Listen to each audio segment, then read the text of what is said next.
Eh bien, aujourd'hui, nous étions à la mairie de Bouillante pour la présentation de l'analyse des besoins sociaux de la commune.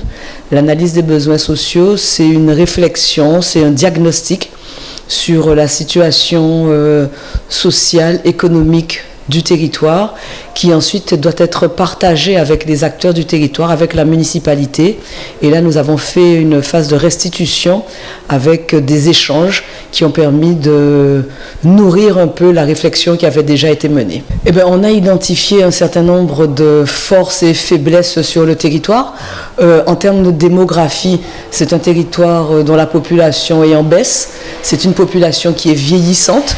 Et donc, ça veut dire qu'il y a des prises en charge de personnes dépendantes à anticiper sur la commune, mais c'est également une commune qui a un fort potentiel de développement économique, en particulier dans le domaine touristique.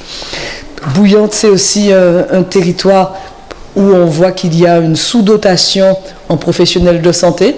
Donc il y a également des réflexions à mener pour pouvoir attirer des professionnels de santé dans la commune. Il y a une problématique transversale qui est celle de la mobilité. Comment permettre aux Bouillantais de se déplacer dans la commune, mais également à l'extérieur de la commune. Ce sont tous ces points que nous avons abordés, également sur la problématique du chômage, de l'emploi, de l'insertion des publics en difficulté.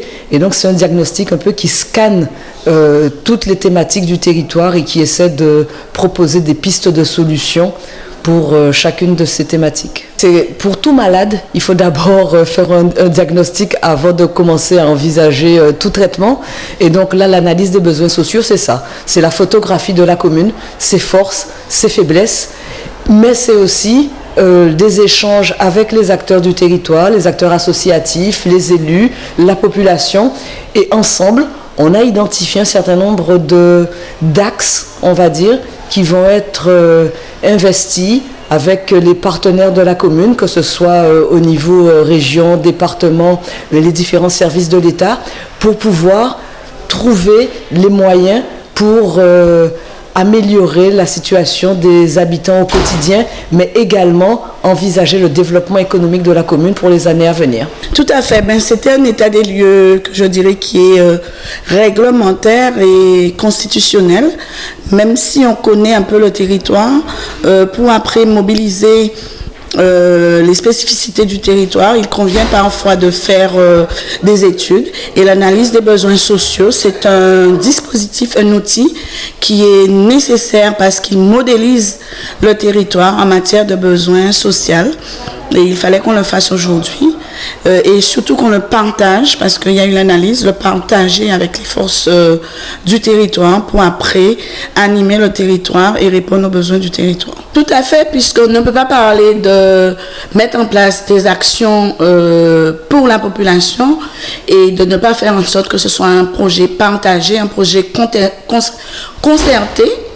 Donc il fallait qu'il y ait un échantillon représentatif du territoire et surtout vérifier si les résultats qui sont remontés à l'analyse correspondaient à la réalité, correspondaient à la vision des acteurs, puisque c'est de cette réalité qu'on va partir, c'est de cette réalité qu'on va poser la problématique pour pouvoir répondre aux enjeux. Je dirais que Bouillante connaît un peu mieux son territoire et a un plan d'action bien synthétique, bien schématisé pour déployer des actions au niveau du social, au niveau de sa population pour l'accompagner et concourir à son épanouissement.